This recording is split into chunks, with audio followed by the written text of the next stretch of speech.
여러분, 아버지가 혹은 부모님이 자녀를 생각하는 마음은 보통 어떤 형태일까요? 보통 이렇게 늘 걱정이 많지 않나요? 너 이거 이렇게 가면 안 돼. 얘야, 너 이렇게 하면 안 된다. 절대 그렇게 하면 안 돼. 나쁜 일을 만나게 돼. 야, 너 이거 절대 누구 빌려주면 안 된다. 하는 말마다 안 돼, 안 돼, 안 돼가 참 많잖아요. 저도 가만히 저를 생각해 보니까 우리 새 아들들한테 안 돼라는 말의 그 뉘앙스가 한 70%는 되는 것 같더라고요. 그래서 어느 날 제 아내가 그래요. 유튜브에서 보니까 아동 심리 전문가 이런 사람들이 안 돼라는 부정적인 표현보다는 이렇게 하면 어떻겠니? 이렇게 하라고 얘기하는데 그건 그분이나 그렇게 하시라고 하고 나는 너무 묵해가지고 안 될 때가 참 많아요. 왜 그러겠어요? 부모의 마음 아니겠어요? 노파심에. 그렇게 하면 분명히 잘못될 걸 아니까 좀 그런 게 아닐까. 물론 받아들일 건 받아들여야 되는데 저는 아직은 좀 인성수양이 덜 된 것 같아요. 반면에 자녀들의 입장에서는 그게 또 어떤가요? 부모님이, 아버지가 뭔가를 자꾸 염려해서 이러면 안 돼, 이러면 안 돼 할 때 자녀들의 입장에서 바꿔서 생각해 보면 한두 번은 그렇구나 하지만 이게 반복되면 뭐로 받아들여요? 잔소리가 되죠. 가만히 두면은 할 텐데 자녀들 입장에서는 좀 그러는 것 같아요. 내가 알아서 할 텐데 왜 자꾸 저렇게 똑같은 얘기를 반복해서 하나, 그러는 것 같아요. 그리고 막 반항하고 싶어지고 말이죠. 예전에 저희 아버지가 저한테 제가 하는 말 중에 제일 좀 듣기 힘들었던 말이 뭐였냐라고 그러시면은 이러더라고요. 제가 알아서 할게요. 이 말을 제일 듣기 싫었대요. 제가 알아서 할게요. 여러분들은 혹시 그렇지 않나요? 그래서 요새는 제가 이런 말 좀 잘 안 하려고 그래요. 뭐라고 말씀하시면 네 이렇게 하려고 하는데, 여러분, 오늘 이 지혜의 말씀인 이 잠언을 읽으면서 여러분 마음에 어떤 마음이 들으셨어요? 인생의 많은 것을 통찰하고 있는 그 아버지가 아들, 그때 당시에 대표격을 이야기하는 거죠. 남자와 여자, 아들. 그러니까 여러분 딸들도 다 포함되는 거예요. 인류를 향한 하나님 아버지의 그 훈계를 우리는 보게 됩니다. 이 말씀은 사실 그냥 읽기만 해도 그 자체가 하나님의 메시지가 돼요. 제가 특별히 따로 해설을 하지 않아도 여러분들이 읽으면서 그렇구나 알지만 되지 않는 부분들 참 많이 마음에 느끼셨을 거라고 생각이 됩니다. 오늘 본문을 보면 계속해서 반복해서 하는 표현이 하나 있어요. 뭔가 권면을 할 때, 부모의 입장에서 권면을 할 때 좀 약간 노파심이라고 할까요? 9절 보세요. 두렵건대, 이렇게 시작을 해요. 뭔가 말을 할 때. 10절 보세요. 역시 두렵건대, 그래요. 11절에도 또 역시 두렵건대. 그리고 14절 마지막에는 노골적으로 염려하노라, 그래요. 이 세 번역이나 현대인의 성경을 보니까 네가 그렇지 않으면 이라는 전제 조건을 따르는 거예요. 이게 무슨 말이에요? 그렇지 않으면 뭐뭐뭐뭐 부정적인 결과를 맞이하게 될 것이다 라는 이야기죠. 또 영어 성경에서는 보면은 뭐뭐 하지 않을까? 뭐뭐 하지 않도록 라는 표현의 접속사 lest를 쓰고 있습니다. 그러니까 무슨 말이에요? 반드시 이 결론의 이야기, 이 결과를 맞이하기 위해서는 내가 말하는 훈계를 들어야 한다라는 것입니다. 이게 일반 사람이 하는 말이 아니라 하나님 아버지께서 우리에게 하시는 말씀이라면 우리가 어떻게 받아들여야 할까요? 이스라엘을 향해서 율법을 주신 하나님께서도 율법을 주신 이유가 뭘까요? 이스라엘을 사랑해서 주신 거예요. 내가 이거 율법 줬는데 이거 안 지키면 너 죽어. 그거 보면서 막 희열을 느끼시는 하나님이실까요? 잘못해서 심판을 하시려고 일부러 짓궂게 주신 율법일까요? 그렇지 않죠. 가나안 땅의 백성들이 그들이 죄 가운데 살아갔으니까 이스라엘을 들어서 이 가나안을 심판하시는 거잖아요. 그러니까 너희들만큼은 내 백성이기 때문에 너희들은 그러지 말아야 한다. 라는 사랑의 메시지로 율법을 주셨다라는 것을 우리는 기억하게 됩니다. 여기 오늘 본문에서 계속 하나님께서 이 솔로몬을 통해 주시는 메시지가 두렵건대 라고 하는 이 의도는 왜 그랬을까요? 어떤 칼과 같은 흉기 때문에 두려워하는 인간의 마음이 아니라 자녀를 사랑하는 부모의 마음인 거죠. 진정한 걱정과 염려인 것입니다. 왜요? 그렇게 하면 안 되기 때문에, 죄의 길 가운데 망하기 때문에 사랑이 많으신 하나님께서 솔로몬의 지혜를 통해 저와 여러분들에게 주시는 메시지인 것입니다. 오늘 말씀을 통해서 우리가 살아가는 하루하루를 좀 돌아볼 수 있었으면 좋겠어요. 하나님이 원하시는 그 지혜, 그 교훈을 잘 받아들여서 하나님의 뜻에 합당한 그런 인생 될 수 있기를 축원합니다. 이 잠언 5장의 메시지를 쭉 보다 보면은 특별히 중간쯤에 이 간음하는 것에 대한 경계를 계속하고 있어요. 이것은 앞선 2장에서 이미 16절에서 19절에 이 지혜자가 이야기를 하기를 음녀의 길, 간음하는 것을 반드시 떠나야 한다라는 경계를 했거든요. 경계. 지혜라는 게 그런 거예요. 지혜. 지혜를 가지고 있으면 죄를 미워하게 되어 있어요. 그래서 누군가는 이런 말을 합니다. 잠언에서 말하는 이 지혜가 누구인가?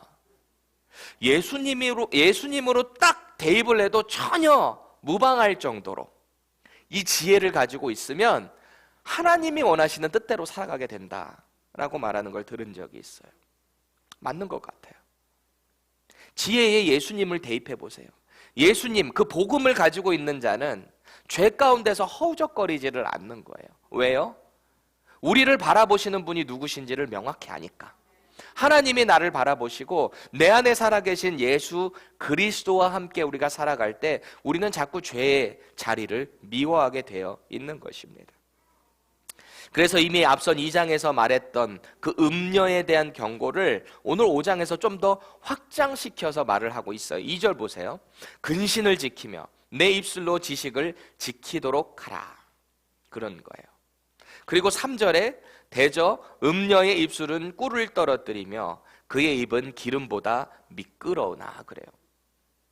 이 세상이 누리는 달콤함, 쾌락, 빠지기 참 쉬운 것, 미끄러워서 넘어지기 참 좋은 것, 그게 바로 음녀의 입술, 음녀의 꿀 같은 유혹이다라는 것이죠. 이 솔로몬은 음녀의 달콤한 유혹의 그 강력함이 얼마나 센지 계속해서 은유를 통해 경고를 하고 있어요. 4절에서 6절 말씀 우리 다 같이 한번 읽어볼게요. 시작. 나중은 쑥같이 쓰고 두날 가진 칼같이 날카로우며 그의 발은 사지로 내려가며 그의 걸음은 스올로 나아가나니 그는 생명의 평탄한 길을 찾지 못하며 자기 길이 든든하지 못하여도 그것을 깨닫지 못하느니라. 아멘. 여러분 혹시 쑥떡 좋아하시는 분 있으시죠? 우리 청년들은 별로 없을 것 같은데 있어요 혹시? 또 우리 아들이 쑥떡이 좋아해요.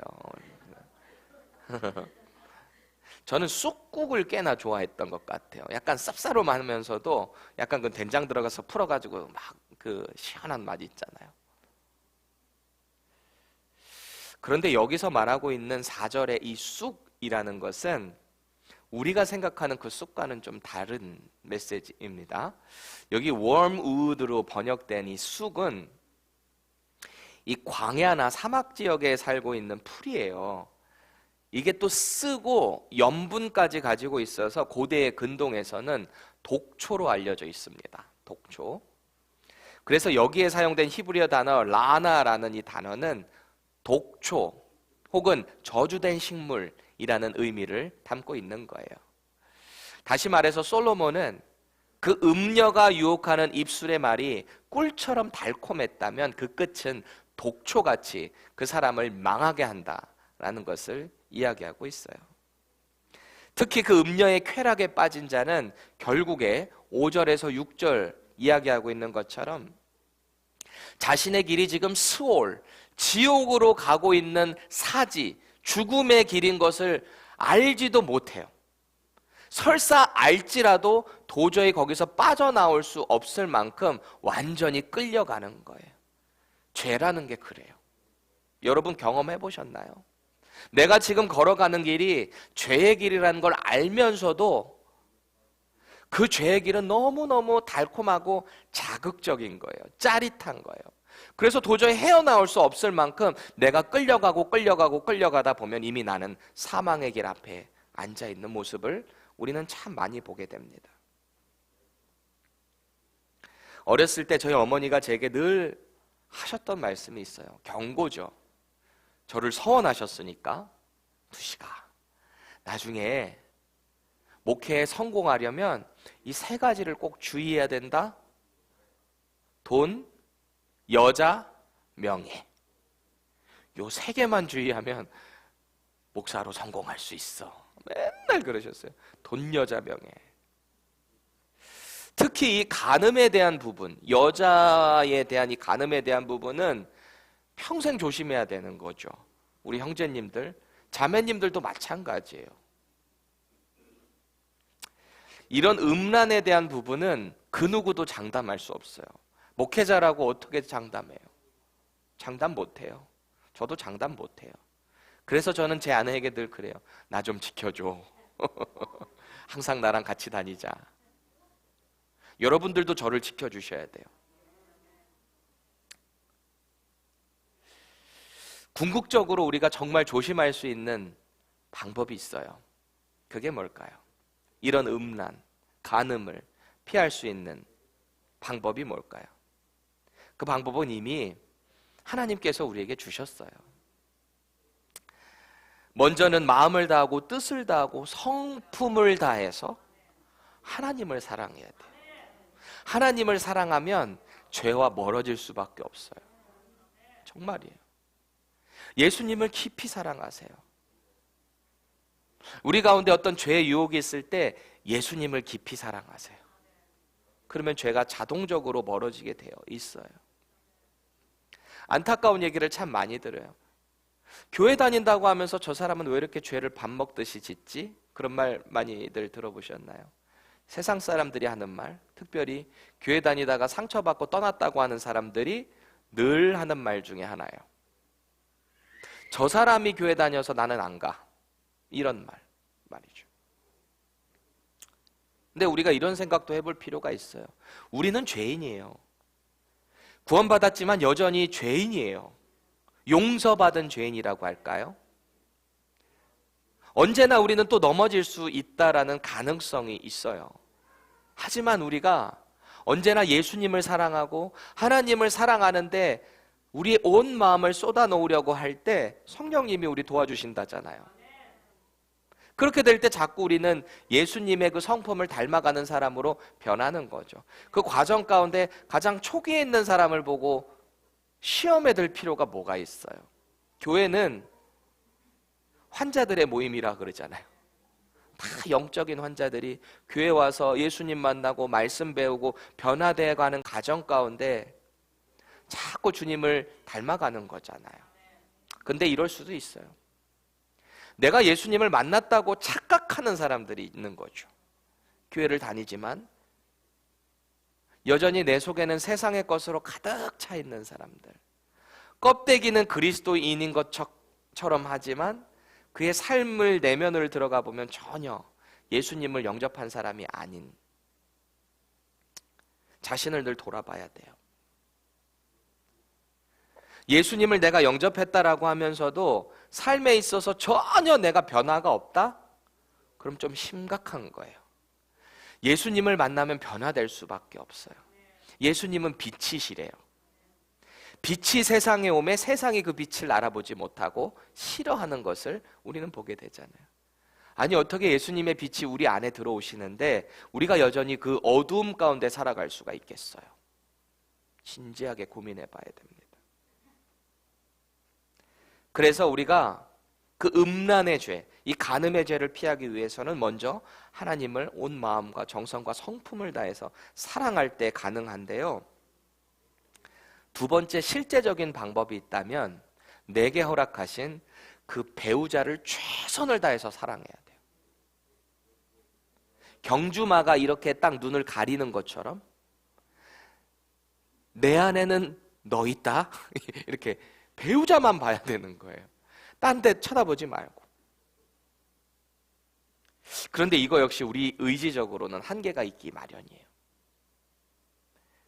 저는 물론 지금 제 부인이 세상에서 가장 아름다운 연인이라고 확신합니다. 저에게 있어서 최선이라고 믿습니다. 근데 제 아내가 이제 80대, 90대가 됐을 때도 세상에서 가장 아름다운 여인이다라고 믿어야 할까요? 믿어야죠. 그럴 거예요. 의지적으로 할 거예요. 하지만 제 아내가 지금 레이저를 뒤에서 쏘고 있는데 우리의 육신은 유한하잖아요. 유한해요. 제 아내도 분명히 늙게 될 것이고 객관적으로 볼 때는 지금과는 달라질 수 있어요. 그럼에도 불구하고 우리가 추구해야 할 것은 인생이 걸어가는 그 걸음걸음마다 하나님을 사랑하는 가운데 나타나는 그 빛의 아름다움에 우리는 자꾸 영적인 것에 집중할 필요가 있어요. 우리는 자꾸 인간의 죄성이라는 것이 끊임없이 자꾸 육적인 것만 따라가게 되어 있거든요. 그래서 우리는 지혜가 필요해요. 하나님이 주시는 지혜. 그 지혜를 가지고 배우자를 사랑하세요. 배우자만 바라보세요. 자꾸 세상 것 보지 마세요. 그래서 솔로몬이 하는 말이 음녀의 그 입술의 달콤함은 인간이 도저히 빠져나올 수 없을 만큼 그렇게 달콤하다는 거예요. 근데 그 끝이 쑥과 같다라고 이야기하고 있잖아요. 그래서 우리가 추구해야 될 것이 무엇인가? 13절, 14절 다 같이 읽겠습니다. 시작. 내 선생의 목소리를 청종하지 아니하며 나를 가르치는 이에게 귀를 기울이지 아니하였던고 많은 무리들이 모인 중에서 큰 악에 빠지게 되었노라 하게 될까 염려하노라. 그때 그 말을 들을 걸. 내가 그때 그 하나님의 말씀을 더 청종할 걸. 후회할 때가 온다라는 거예요. 이것을 지금 프랙티스하지 않으면 자꾸 말씀 가운데 거하려고 노력하고 하나님의 말씀을 사랑하고 예수님을 사랑할 때 우리가 자꾸 죄의 길에서 벗어날 수 있다는 것입니다. 특별히 여기서 젊어서 취한 아내라는 표현이 나오고 있어요. 이 말은 현재 나이가 들었다라는 것을 이야기하고 있죠. 젊어서 취한 아내라는 얘기. 그 아내를 귀하게 여기라라는 거잖아요. 특히 15절에 보면 솔로몬이 이런 말을 해요. 너는 내 우물에서 물을 마시며 내 샘에서 흐르는 물을 마시라. 이 말에 우리는 주목해야 됩니다. 고대 근동에서 샘 그리고 우물이라는 것은 생존을 위해서 필수 불가결한 그런 자산이에요. 그래서 우리가 창세기에 보면 이삭이 우물을 파면 뺏기고 우물을 파면 뺏기고 왜 그렇게 우물 가지고 난리들을 치는 걸까요? 고대 근동, 특별히 광야 지역에서 이런 우물은 얼마나 소중한 생명의 자산이에요. 그만큼 중요한 거예요. 다시 말해서 젊어서 얻은 아내를 샘과 우물로 먼저 비유한 이유가 바로 그만큼 배우자의 존재가 소중하다라는 것입니다. 궁극적으로는 이 훈계가 음녀와의 간음을 피하기 위해서 젊어서 얻은 아내와 계속해서 건강한 부부 생활을 유지하라라는 것까지도 우리가 적용을 할 수 있게 됩니다. 평생 싱글로 살았던 이 사도 바울이 고린도전서 7장에 보면 결혼에 대한 훈계를 하거든요. 결혼에 대한 훈계. 바울은 이렇게 독신으로 혼자 이렇게 사셨으면서도 이 부부 생활에 대한 이야기를 이렇게 해요. 그러면서 이런 말을 합니다. 다 같이 읽겠습니다. 시작. 내가 결혼하지 아니한 자들과 과부들에게 이르노니 나와 같이 그냥 지내는 것이 좋으니라. 보세요. 여기까지는 좋다라는 거예요. 혼자 지내는 게 좋대요. 근데 전제 조건이 달려요. 보세요. 만일 절제할 수 없거든 결혼하라. 정욕이 불같이 타는 것보다 결혼하는 것이 나으니라. 아멘이에요. 내가 전혀 이성에 대해서 관심이 없고 그냥 하나님만 사랑하는 것이 이 세상에서 가장 행복한 사람이라면 혼자 사세요. 그 개런티 못해요. 내가 정말 하나님만으로 만족하고 이 세상에 그 어떤 것, 이성에 대한 것 관심이 없다면 그거는 은사예요. 사도 바울처럼. 그건 은사예요. 근데 이게 아무나 받을 수 있는 은사가 아니에요. 저 역시 정욕에 불탈 수밖에 없는 남자이기 때문에 사랑하는 아내를 만나서 이렇게 결혼 생활을 하고 있잖아요. 사도 바울처럼 독신의 은사가 없다면 배우자를 마음적으로 그리고 육적으로도 최선을 다해서 사랑해야 한다라는 것입니다. 그때 우리가 간음, 음녀의 죄로부터 벗어날 수 있다라는 거예요. 특별히 우리 사랑하는 청년들 이 말씀을 꼭 기억하세요. 나중에 배우자 만나서 결혼하게 되면 이 말씀을 근거로 우리는 결혼의 그 언약 관계 안에서 최선을 다해서 배우자를 사랑해야 합니다. 자꾸 세상에 그 남자 배우 잘생긴 뭐 현빈 아니 현빈도 아저씨죠. 여러분들한테는. 여러분들은 누구라고 봐야 돼요? 누가 제일 핫해요? 남자 배우 중에 누가 제일 멋있어요? 각자 다 다르겠지 뭐. 자꾸 그렇게 보지 마시고 나중에 결혼하시게 되면 배우자를 최선으로 사랑해야 하는 거예요. 이것에 대해서 우리가 미리 기도하면서 특히 청년들은 하나님의 도우심을 구해야 합니다. 자꾸 세상의 것을 바라보면 안 돼요. 이 세상은 자꾸 내가 가지고 있는 것에 그 소유에 만족하지 못하도록 우리를 계속 자극합니다. 자꾸 유혹합니다. 이런 삶을 살아가는 것은 정말 쉽지 않아요. 그래서 솔로몬이 지적한 것처럼 음녀의 입술은 마치 꿀을 떨어뜨리는 것과 같다. 얼마나 달콤하고 치명적인지 자신이 지금 지옥의 길로 가고 있는데도 그거를 모르고 유혹에 질질질질 끌려간다라는 거죠. 다시 한번 말씀드리지만 우리는 하나님을 더 그래서 깊이 사랑해야 돼요. 그리고 사랑할 수 있는 방법이 뭐냐면 하나님의 그 숨결로 우리 가운데 전달된 이 하나님의 말씀을 날마다 사랑해야 돼요. 이 말씀을 묵상해야 돼요. 주야로 낮과 밤에 묵상을 해야 돼요. 그 말씀이 나의 삶을 이렇게 조명할 수 있도록 자꾸 은혜의 자리에 나를 노출하셔야 됩니다. 21절 말씀 다 같이 함께 읽겠습니다. 시작. 대저 사람의 길은 여호와의 눈앞에 있나니 그가 그 사람의 모든 길을 평탄하게 하시느니라. 아멘. 이 말씀 세 번역으로 다시 한번 볼까요? 시작. 주님의 눈은 사람의 길을 지켜보시며 그 모든 길을 살펴보신다. 그래요. 주님의 눈이 사람의 길을 와치하고 계신 거예요. 어디에 있든 우리를 바라보고 계신데, 그리고 우리의 미래의 모든 길을 주님께서 살펴보신대요. 이 말은 우리를 인도한다라는 것도 되지만 우리가 의의 길 가운데 거할 수 있도록 날마다 우리를 경계해 주신다라는 것도 됩니다. 개역개정에서 보면은 이 길을 평탄하게 하신다라고 번역을 했는데 이게 원어적으로 보면 이런 뜻이에요. 정확히 헤아리기 위해서 저울에 달아본다 라는 뜻이 돼요. 모든 인간은 우리의 머리털까지 세신 바 되신 그 창조주 하나님 아버지 앞에 이렇게 우리의 모든 행위가 낱낱이 노출되는 거예요. 다 그 죄의 무게가 달아지는 거예요. 하나님이 다 계수하고 계시대요. 이게 얼마나 두려운 말씀인지 몰라요. 우리의 모든 행위가 그 창조주 하나님 앞에 다 계수되고 있다. 졸지도 주무시지도 않는 그 하나님께서 우리를 날마다 와치하고 계신다. 우리가 이 말씀이 정말 믿어진다면 우리의 행동이 달라질 수밖에 없지 않을까요? 우리 하나님이 우리를 날마다 지켜보고 계시는데 우리의 언행과 우리의 행동의 모든 그 영역에서 하나님이 와치하고 계신다는데 달라질 수밖에 없는 거죠. 우리 아버지 하나님께서는 지금도 여전히 우리가 하나님처럼 거룩하기를 원하세요. 내가 거룩하니 너희도 거룩하라. 우리 아버지 하나님께서는 그 심판주이십니다. 예수님이 다시 재림해 오시는 그날에 예수님께서 이 땅을 심판하시는 도구가 되셔서 우리 하나님께서, 삼위일체 하나님께서 그 일 가운데 우리를 심판하게 되실 거예요.